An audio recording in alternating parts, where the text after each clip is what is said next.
Hello, everyone, and welcome to today's virtual roundtable, Supporting Professional Staff. This program is part of a broader mental health series that ACUI is offering in partnership with NERSA and in collaboration with AUCCCO, the Association for University and College Counseling Center Outreach. Your membership dollars fund today's program and all of our efforts in this space, and we sincerely thank you for your support and for being here with us today and every day. My name is Holly Stapleton, and I'm the Chief of Staff at the ACUI Home Office, and I'll be serving as the Technical Director for the program. Today, we're joined by an outstanding panel of professionals who bring a variety of perspectives to this conversation. Before I pass the program to today's moderator, I wanted to go over a few quick housekeeping points. These virtual roundtables are designed in conversation format as opposed to a traditional webinar. We see these programs as an opportunity for all to engage, connect, and really be a part of the discussion. So please be ready and willing to offer your questions and insights along the way. So how do you do that? Throughout the program, you can submit questions using your Q&A button, which you can find on your Zoom menu. Again, please feel free to submit these as we go along. As you enter these questions and comments, please know that questions are viewable to all attendees and panelists. If a colleague submits a question that you would also like to be addressed, please be sure to upvote that question so it's flagged for us to ask live. You'll also notice that you have a chat function. If you could please raise your hand now using that function so that we can make sure that everything's working, that would be great. And I see many of those coming in. Great. Thank you. So let's jump into the program. I'm happy to pass the virtual mic to today's moderator, Brenda Ice, who serves as the current chair of the Placement Exchange Planning Committee. Brenda. Thank you, Holly. And thank you everyone who has given of their time today to spend time with us and our esteemed panelists to talk about a very important topic.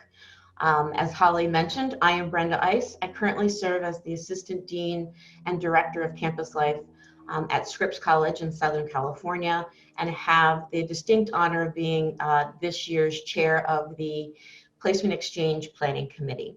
I want to reserve as much time as we can to talk about the topics and questions that are of interest to you. So without further ado, I'm going to allow each of the panelists to introduce themselves. They'll provide their names, pronouns, institution, their current role, and then their role as it relates to today's topic of conversation. And I will turn it over to you all. Hi everyone, my name is Vika Bell Robinson, and I'm the Director of Residence Life at Miami University. I use she, her pronouns, and I am also a member of the Future of Housing Work Group.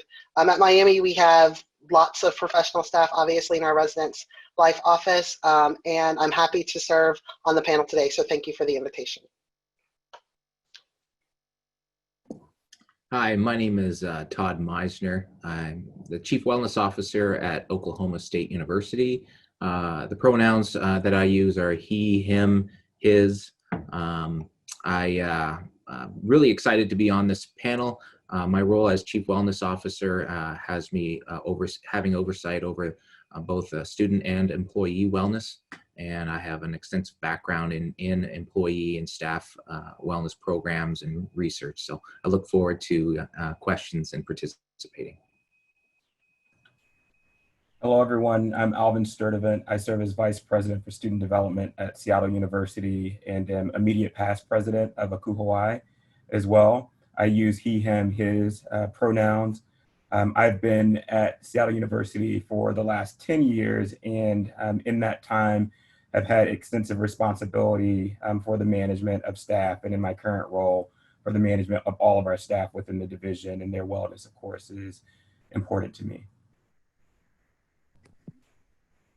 Well, hello, everyone. I am Deidre Weathersby, and I use she, her, and hers, and I come to you from University of Illinois in Champaign-Urbana as the Associate Director of the University of Illinois Counseling Center. I'm also the new president of AUCCCO, and outreach and prevention is the perspective I bring, as well as the service provision and administration of mental health as a psychologist. So I look forward to the conversation today. Thank you all. And I failed to introduce myself in my pronouns, she, her. And so let us begin with a kind of overarching question to get us thinking about today's topic.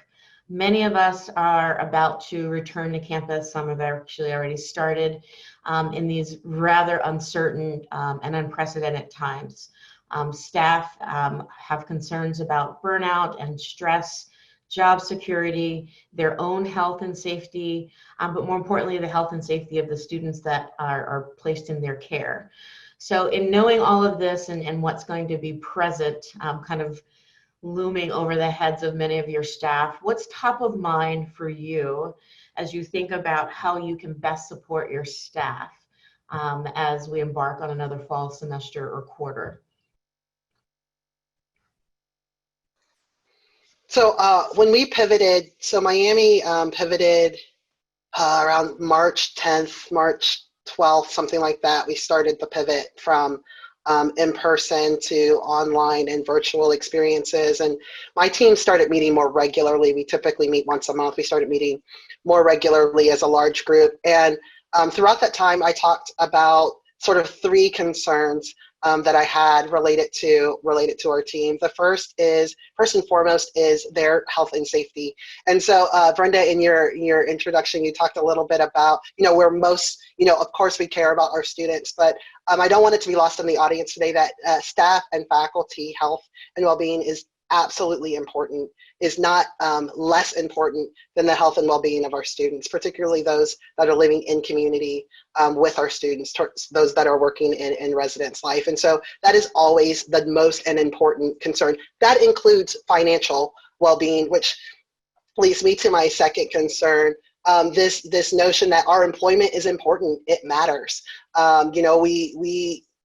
We are all, certainly those of us that work in housing and residence life, a lot of our budgets are tied to rent. And when you don't have students, there's less money. And so that is, in addition to sort of the health and well-being, the physical health, thinking about the financial well-being and people's ability to sort of navigate in this world related to that. And then the third thing that I always talk to my staff about that I'll share with you today is this idea of affirming our importance as a unit at the institution.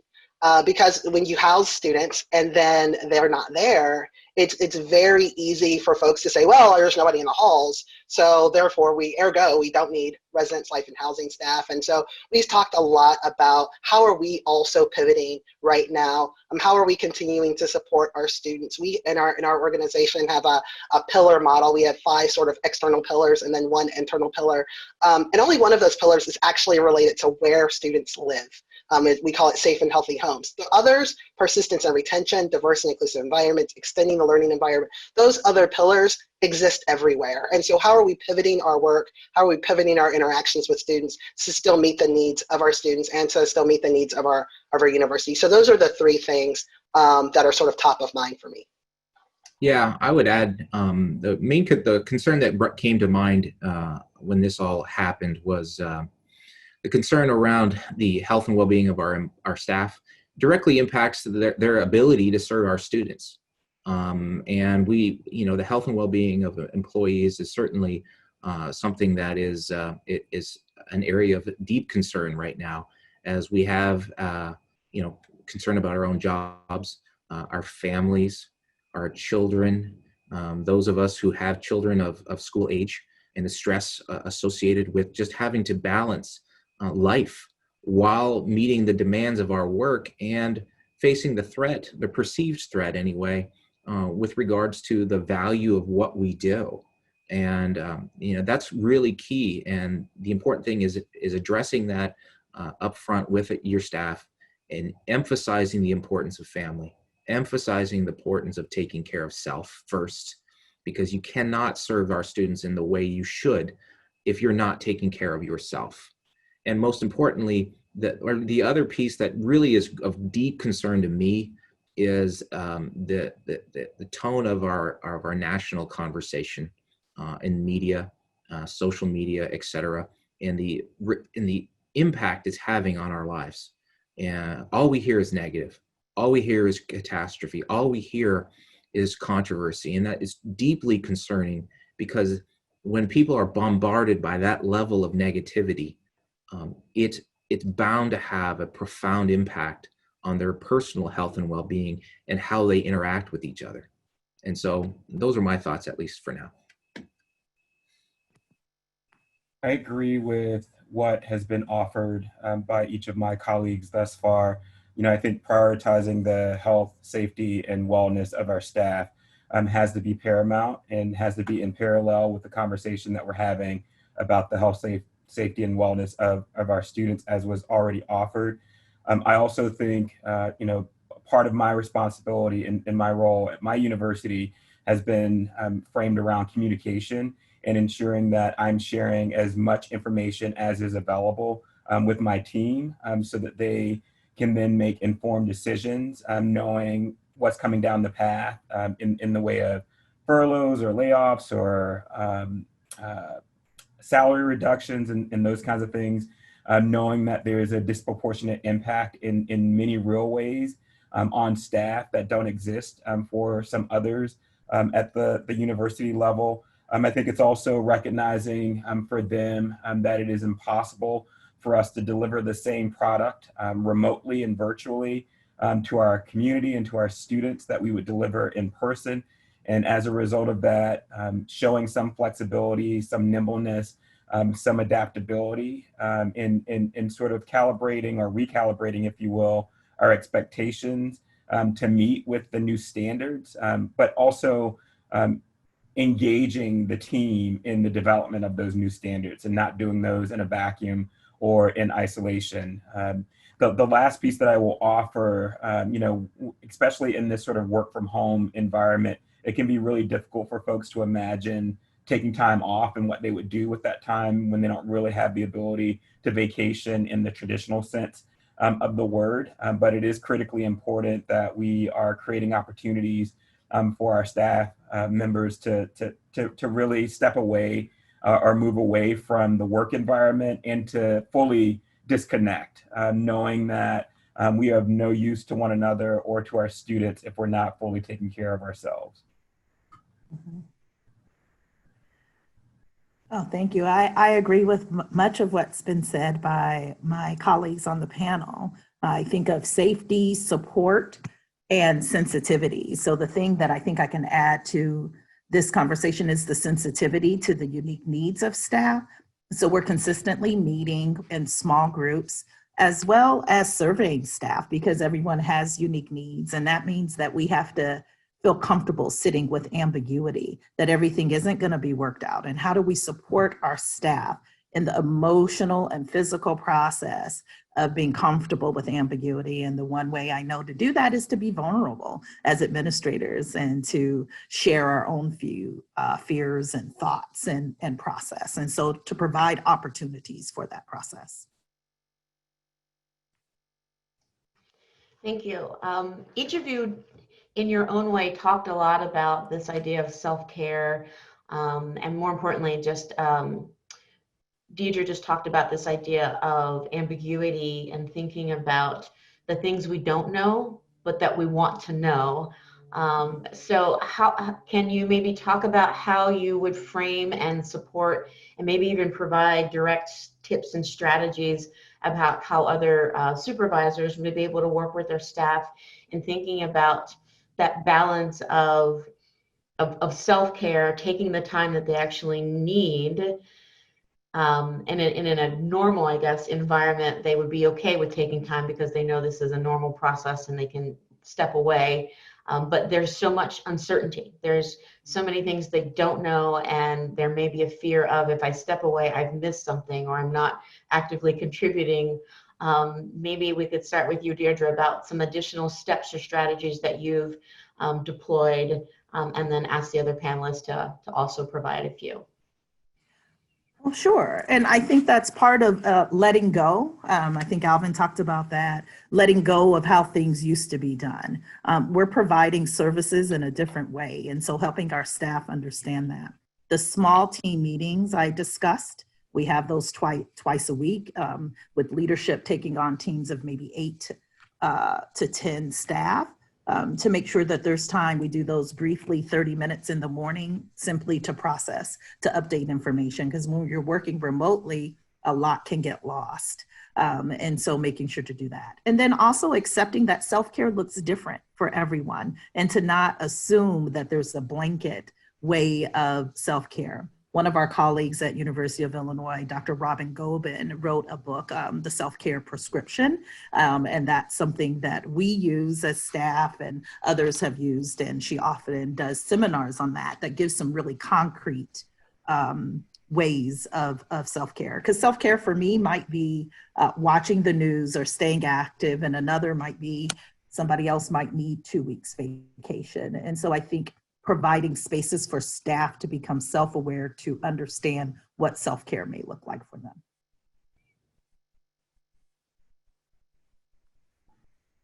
I draw back to the piece around communication that I talked about earlier.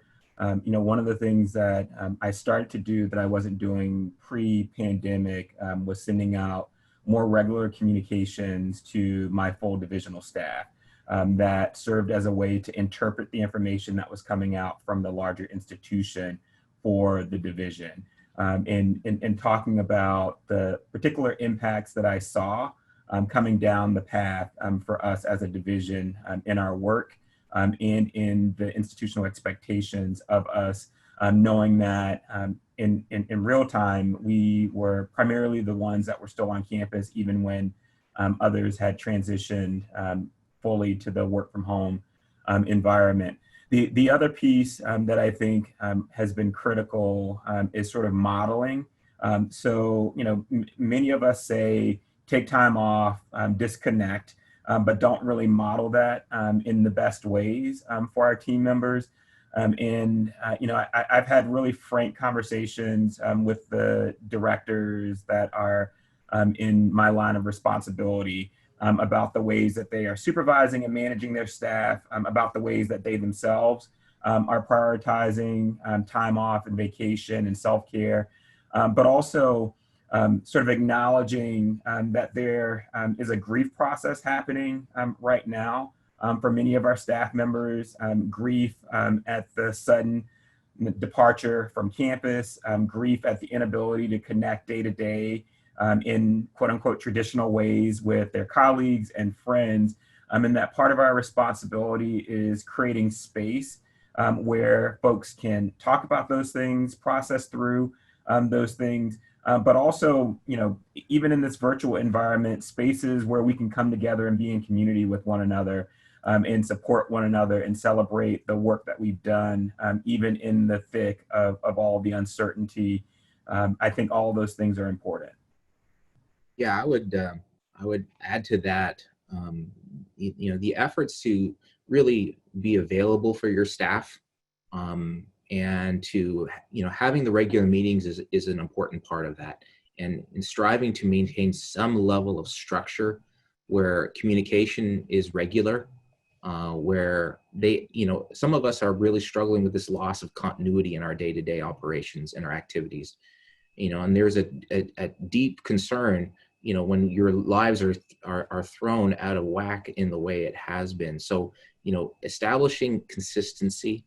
And honestly, what I've advised all of my reports is to reach out individually to each of their staff members at least every other week or week, just to say, check in. It's not a matter of, following up on an assignment as much as following up on them. We get so focused on the product, and yet we don't look at those individuals that are producing that product. And now we're producing very different products. And so there's a level of trepidation about trying new things. And there's a level of uncertainty as to whether it will work. And receiving that level of reassurance that it's fine, let's try it. Let's do these different things. Let's try virtual. It's okay to risk failure in these type of things. And we're here to support each other, providing them the resources and the avenues through which they can find a different way to show their value, while at the same time acknowledging their personal value through our one-on-one interactions.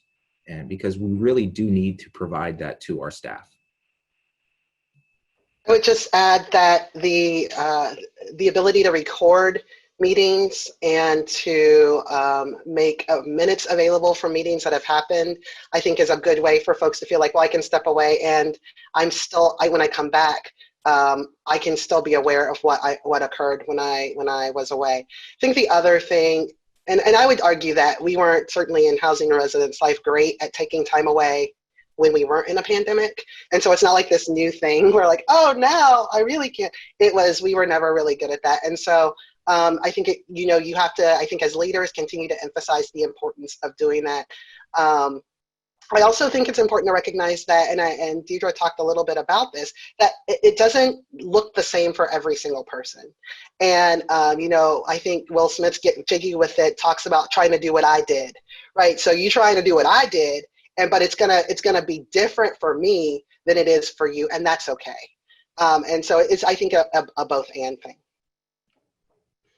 We're starting to get some questions from our audience, and I'm wondering if you all may be able to speak to morale and being able to lend some advice or voice to supervisors and or even staff, particularly when they hear maybe sweepingly that faculty have just decided they're not going to come to campus or be in person in the way that they're being asked to do the same things. How might you provide some level of support or advice in that vein? And then also thinking about this, obviously this pandemic is actually going to impact the campus differently, most importantly from finance, and then thinking about ways in which the conversation of furloughs has come up, has not come up, is the elephant in the room type of things that might help our participants today to learn a little bit more about what they can do at their home institution.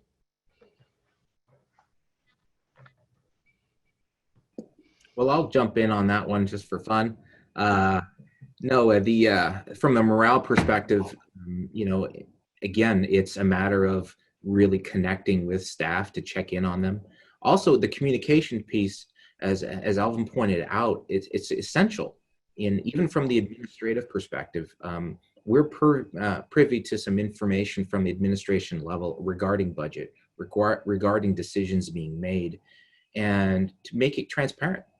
Be upfront with folks. People don't like surprises, or most importantly, people don't like hearing it from sources outside of their world. And being honest with your staff is a critical part of this process.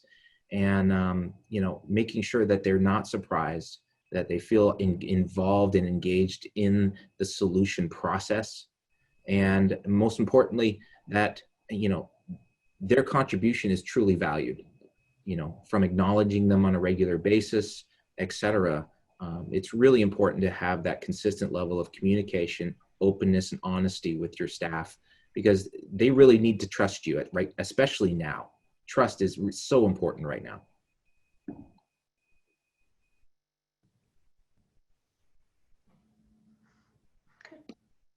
I would just add that I think some of it is adjusting our expectations of what morale looks like. I think because we are so privileged to live in a time and space where we can engage virtually. We have technological resources that allow us to keep working and functioning.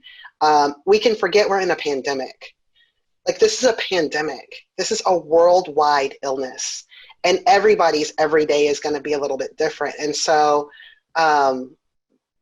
what are we expecting in terms of what it used to be? We're all sort of grieving what it used to be. And so just maybe reestablishing that baseline, that we're all, and from, the sort of the lowest position at the university to the top position at the university, everybody is adjusting, and what a good day at work looks like might be different than it used to be. I also think that there are things that we can control. So it is very, very public that Miami University recently made a decision to delay our face-to-face and residential experience. And so that announcement happened late Monday. Tuesday, I have a regular meeting with my central team, and we always do a check-in. And so, it wasn't the kind of morning where you would normally do a check-in, because we had this big announcement to talk about RE training. And I said, you know what? The rest of this meeting is going to be very unconventional. Let's start with our check-in. Let's still do some things that we know make us feel good regularly that we can do. So I would encourage the continuation of those things, and maybe some new things. We have our departmental meetings went virtual. We have 60 people or so. So if somebody's birthday landed on a departmental meeting, we still attempted to sing happy birthday virtually. We should never be in a choir, ever. But, you know, it was a way to bring some levity to sort of what can be kind of a challenging experience. And so I think, what kinds of things can we do to still, to encourage team building, to encourage group dynamics, group interactions? Are we still doing some of those things, recognizing that we're living in unusual times?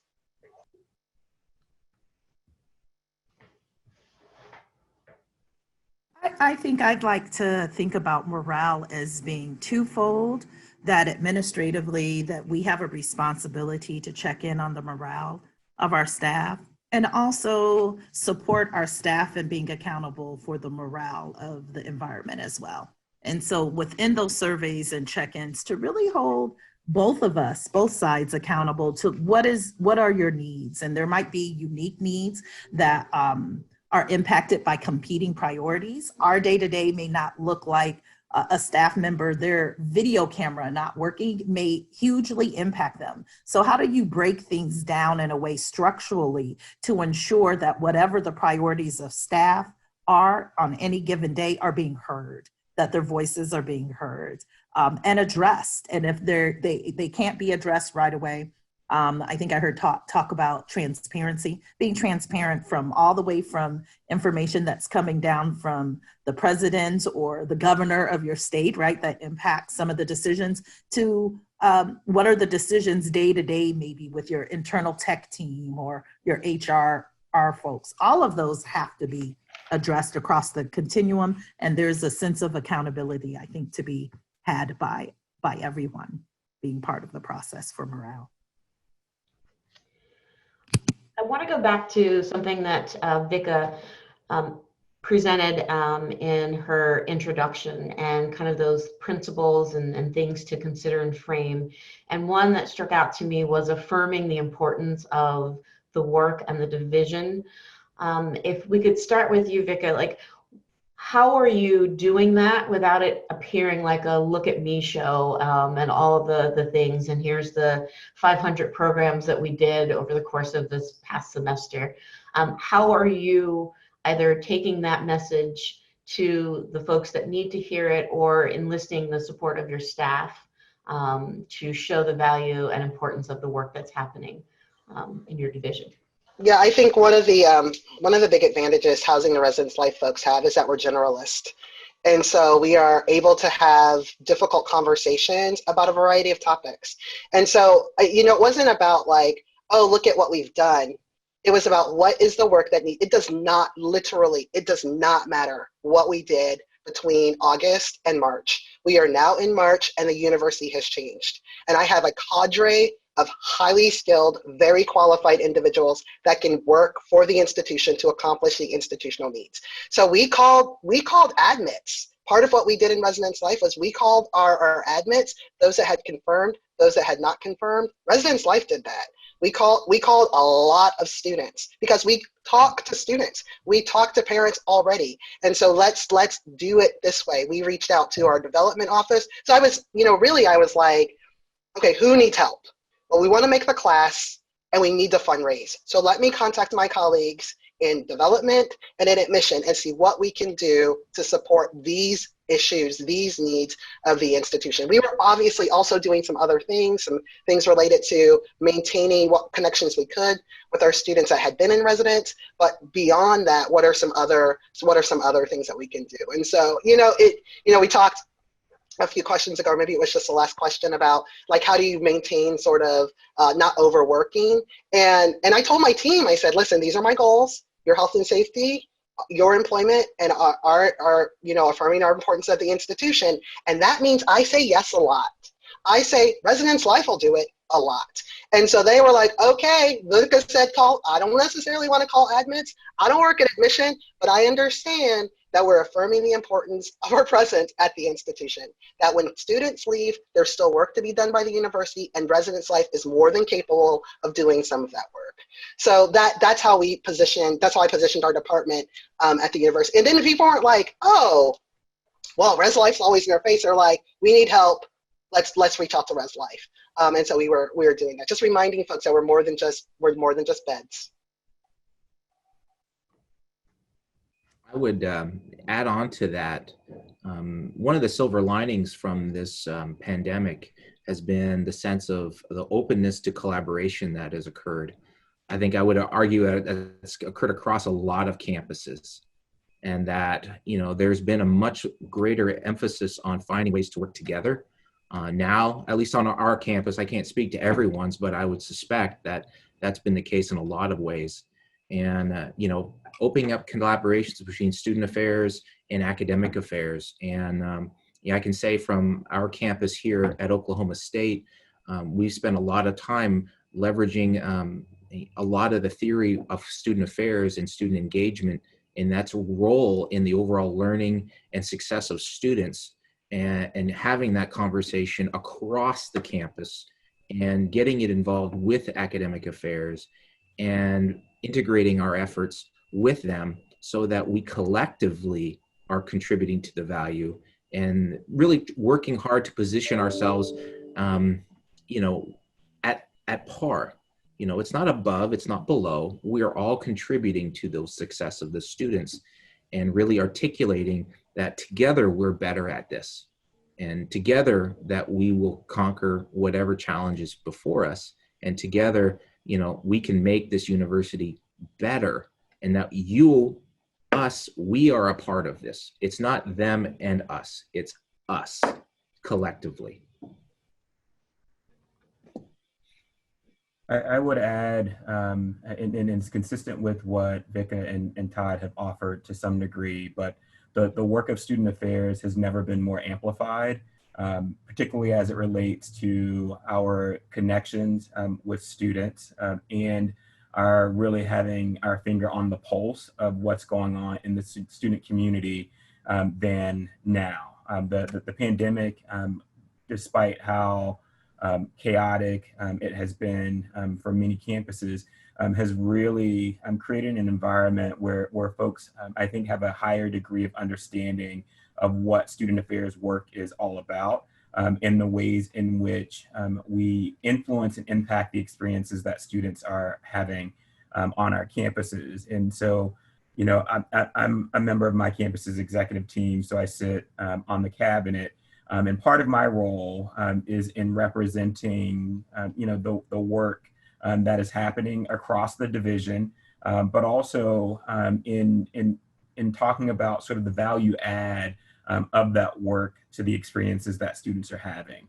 And that without that work, without the contributions that are being made by those of us who work in student affairs, then this is what the campus would look like versus what it looks like now. I think the other piece, at least from my vantage point, and this ties back to the piece that, again, Vika and Todd were talking about, the collaboration piece, is sort of underscoring the importance of working collaboratively and towards the same mission and end goal, that while the work fundamentally has shifted, our end objective and our mission remains the same.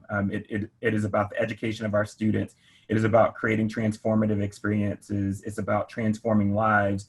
And we have the same capacity to do that in this virtual remote environment as we do in an in-person environment, just in really different ways. And helping folks sort of understand what that's all about, and how we need to recalibrate and shift our thinking and our perspective in order to honor the notion that we can do this work just in very different ways than we would imagine.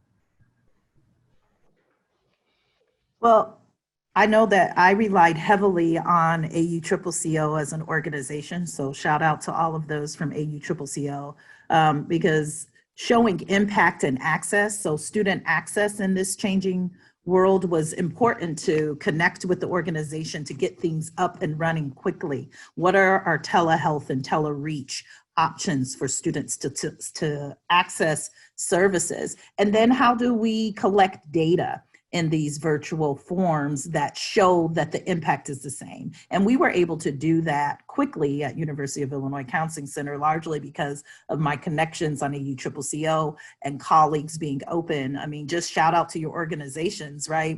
Does somebody have a policy on this? How are you disseminating information to students? How are you getting them to understand what the access is? What are you doing? And then how are you showing impact? What kind of assessments are being used? And so we're able to show in our virtual telehealth and telereach options that our impact is as good or even more so than it was in person. And we were able to provide that quickly.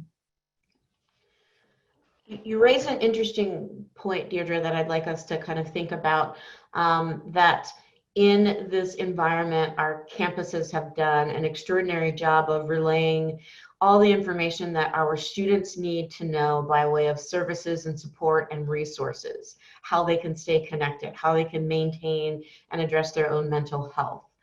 What are the practices and services and resources for the staff? And is that same level of transparency happening at the staff level? And perhaps either calling it out and saying no, and how we can maybe use this conversation to figure those out.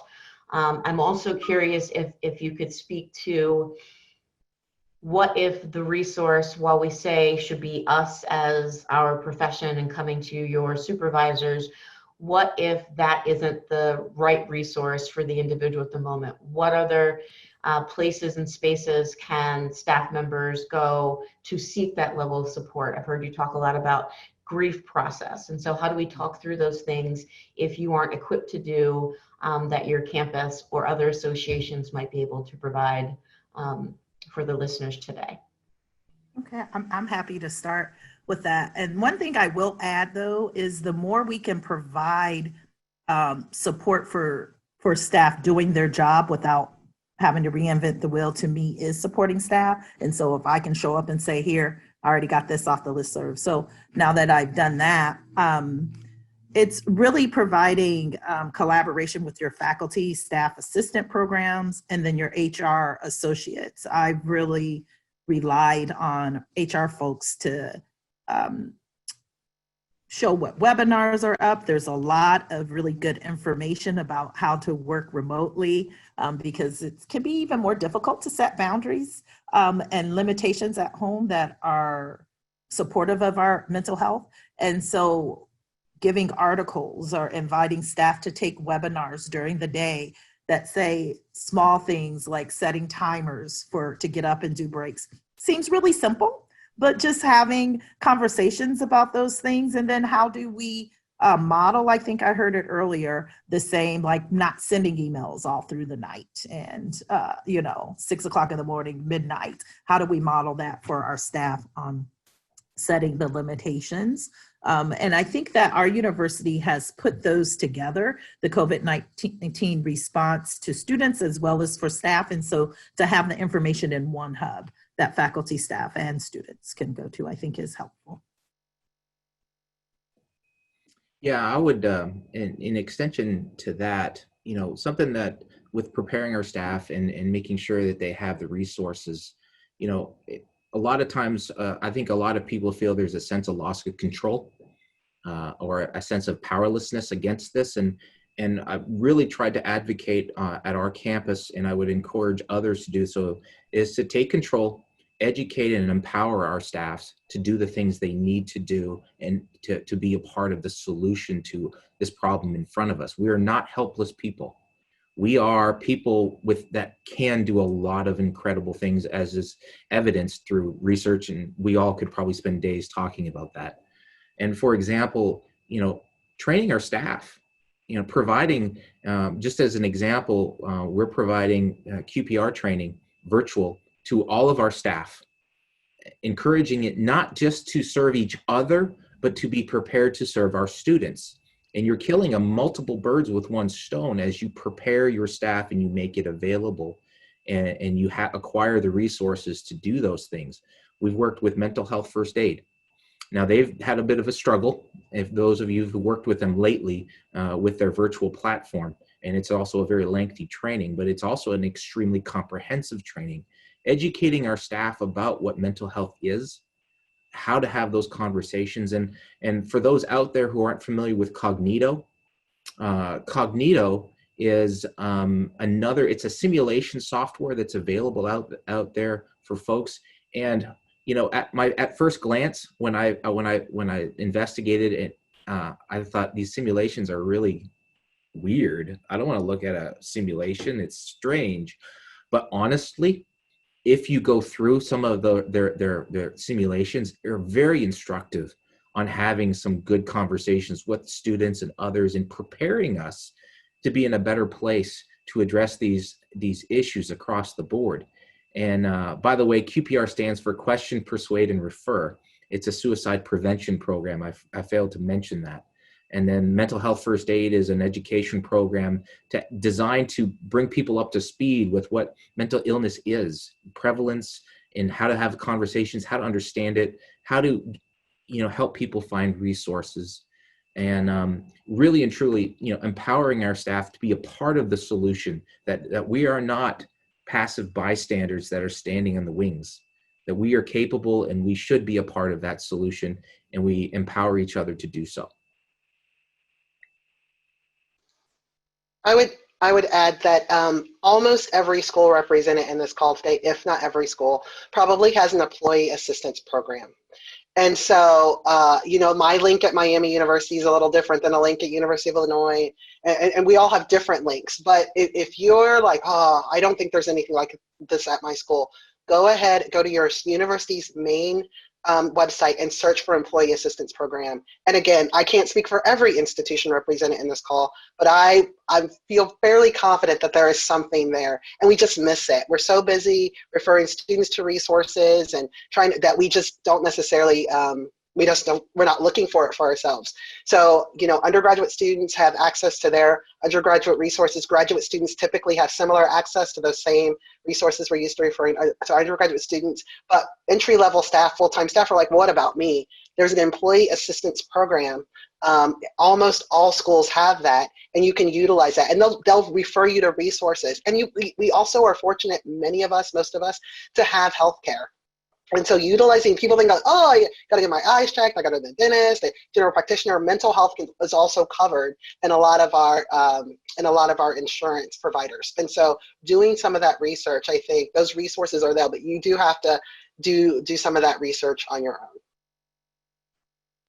The only additional piece that I would offer is in the way of advocacy and advocating for yourself and your needs. So I certainly support everything that my colleagues have offered. One of the things that many campuses also have are staff councils that are the voice, if you will, for the staff across the campus.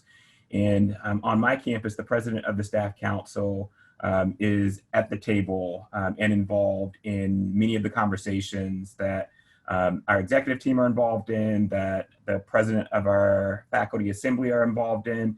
And if there comes a point when folks feel like the voice of staff isn't really being represented in the conversations that are happening at the institution wide level, then using those governing bodies as a way to ensure that at the very least you have an opportunity to share your perspective.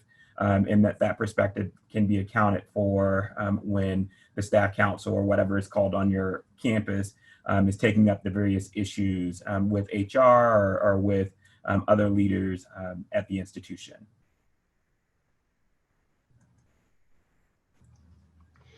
So much is the work in residential life that we're often asked to do more with less. And in thinking about, does that conversation change or look differently in this new context? And then how do you kind of support and get your teams around the idea that it likely is going to still be less given this kind of financial situation that your institution's currently in?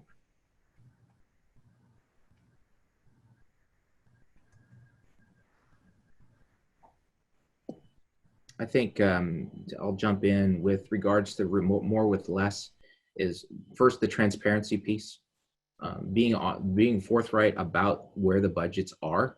I think oftentimes there are folks out there in leadership who hide the budget, who keep it a mystery and use it as a form of power, when that just leads to further anxiety and further uncertainty, and honestly it erodes morale because there's a sense of distrust. Is just being honest and forthright about what these things are, and in those who are in leadership, take the opportunity to try to level the playing field between the haves and have-nots. There are departments that have auxiliary funding streams, and there's those that don't. And so being forthright about how that works and striving to level that playing field with folks and being honest with them, that's where it is. While at the same time, emphasizing the importance of frugality yourself in a leadership role. That now is not the time as a leader to go out and travel to a conference or buy new furniture for your office or a couch. No, and we all have to embrace that reality, and we can't undermine the message through our own actions. So transparency and just a universal sense of togetherness with regards to having to trim where we need to.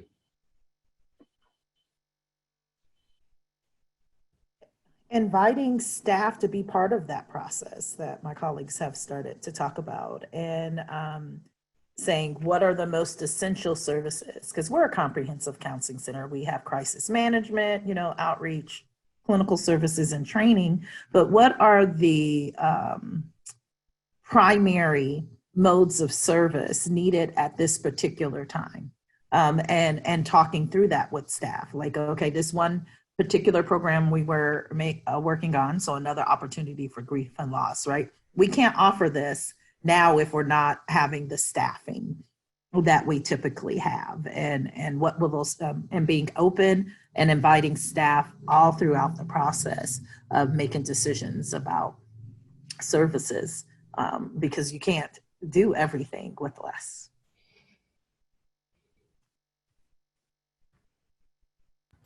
I agree with those perspectives as well.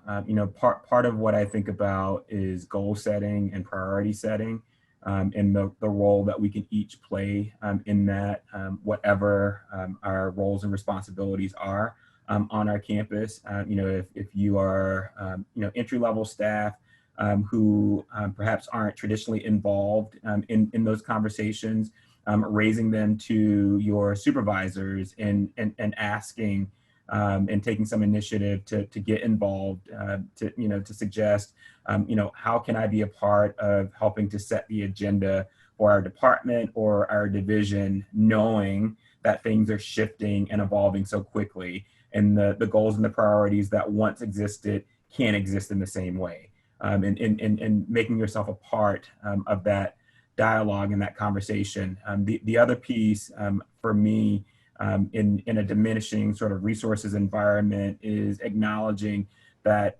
many, if not all of our campuses are at this point being asked to contain cost.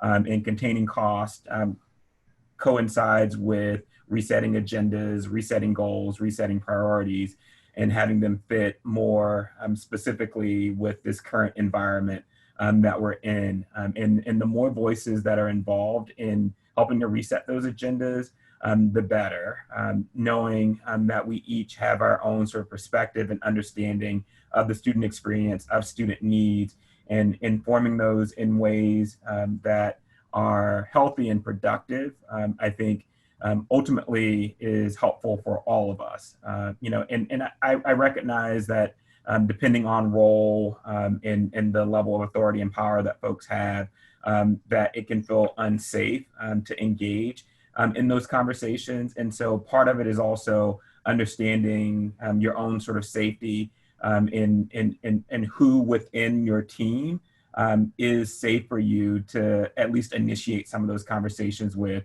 and to use that as your start. I would say, just thinking about if you're an entry-level staff member and you don't have the opportunity to sit at the table, I think asking questions is really important. So let's just not like think about money. Let's think about time. So I only have so many hours in the week.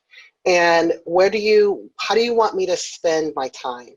I can try to do all of these things and be 60% productive, or I can really narrow down what I'm going to do and be, closer to 100% productive. So, I mean, that doesn't need to be a disrespectful conversation. It's just a question. So, and what you might learn is that you're actually putting the emphasis in the wrong place. So you might be prioritizing something that isn't really a priority. And so asking questions about that is a good way to make sure that your actions are aligned, your energy is aligned, your resources are aligned with what's most valuable for the organization and the institution. I'll have staff members that'll spend, an hour with their RAs, for example, each week. Well, this is great. But if there are other things that need to happen and you're finding yourself at a time, let's talk about what are you doing in that hour-long one-on-one every week? Are y'all just catching up? Which is great, but if you're looking for time, if you're not able to connect with your traditional residential students or do something else because this is taking, if you've got a staff of 8 or 10, you're losing 10 hours a week. And that's not to say that it's not a priority, but could you lose 5 by having a half an hour touch-in instead of losing 10? So just double checking the work that you're doing and how it's aligning with the greater needs of the institution, I think is a great place to start as an entry-level professional. Well, I want to acknowledge that this has been a worthwhile and timely conversation that we're having today. We're coming to the end of our conversation, and I did want to allow the panelists one more kind of closing thought or takeaway for our participants today. We did our best to try to get through most of those questions, but in thinking about all that you've either shared or heard from your colleagues today, what kind of quick takeaway or kind of wrap up that you would like to share with the participants today as we conclude our conversation in our mental health series? I'll start. I guess maybe we'll go in the same order that we went when we did our introduction. So we had this whole joke about how I'm used to going first because I have a last name that starts with a B. And I'll just say that there's lots of resources out there. So Aku Hawaii, obviously there's a Future of Housing work group and there's resources. There's a specific resource related to human resources and staffing. And so if you're looking for resources, that's a great place to go. I'm sure the other associations represented on this call have similar resources. But everybody's doing what they can with the information that they have at the time, and being patient with yourself and being patient with others, I think is really important. I was listening to a podcast the other day and they talked about be both courageous and compassionate. And I think that for ourselves and for those that we're working with are just great words to live by. Both be brave, try new things. I tell my staff, this is not the time to hide your light. If you've got an idea, if we're going to try new things, I need you to bring your full selves, but also be compassionate with yourself. Take time away if you need it. Figure out how you can decompress. Both and are important. Thanks for having me on the panel today. I'm next. To add to that, some of the takeaways I would really like folks to know is, one, the communication. You cannot over communicate the issues at hand and what is happening on campus. You can also not over communicate the resources that are available on campus and not assume everyone can find it. So work to really help people find the information they need, whether it's regarding mental health, whether it's regarding financial, what have you. Make sure that they know where that is. Before you invent something, try not to see if it already exists on campus. You do not strive to do your own thing when potentially through collaboration, you can join into a unified effort that perhaps is already further along and already has resources dedicated to it. So before you develop mental health initiatives, work with your counseling center, work with your health center, work with those in wellness and the employee and the human resources to find out what resources exist first before you develop anything new. And most importantly, educate yourself about mental illness. It is real. It is something that we all address in one way, shape, or form. empower yourself and empower all those around you to be open and address these issues, and make sure people understand mental illness is nothing to be ashamed of. It is prevalent, it is out there, and the more we are open about our own personal struggles and our own personal experiences, the more we enable others to seek help and and help each other, and really create an environment of support, and not in totally disable this sense of this stigma associated with mental illness. That would be my takeaway. Thanks. My takeaway is similar to what has been offered. We all are individuals and unique beings with our own very specific needs.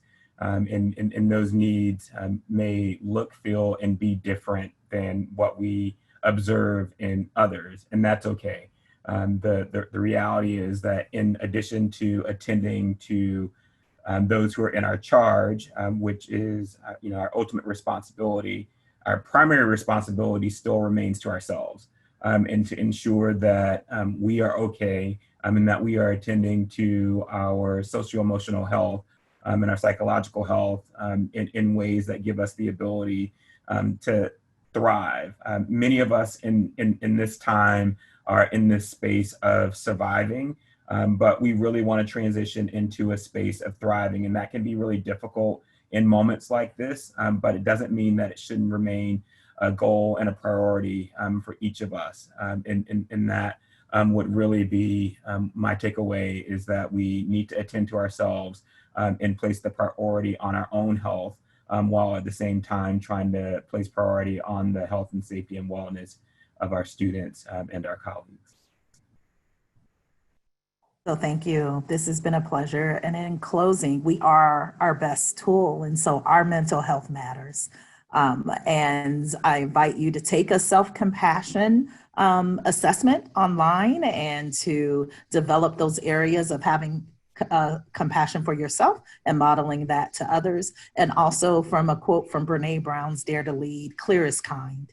Be clear to your staff and transparent, and know that we're in this together. Thank you very much, panelists. I can only assume that everyone on today's call has found some bit of nugget or knowledge of information that they can take back and lead their campus to the next phase of whatever it is going to be presented to them. Thank you for your time. At this point, I will turn it back over to Holly to round us out. Well, thank you so much, Brenda and panelists. Before we end today, a quick reminder that this is the second program in our mental health series. And over the next 2 weeks, we'll also have programs on supporting students and supporting Black, Indigenous, and/or people of color. We hope that many on this call will continue to join us as we move along in the series. Again, a big thank you to our panelists and to Brenda for her amazing moderation. And thank you to everyone in the audience with us today. On behalf of ACUI, NERSA, and AUCCCO, we look forward to seeing you soon in the virtual space. Thank you and take care.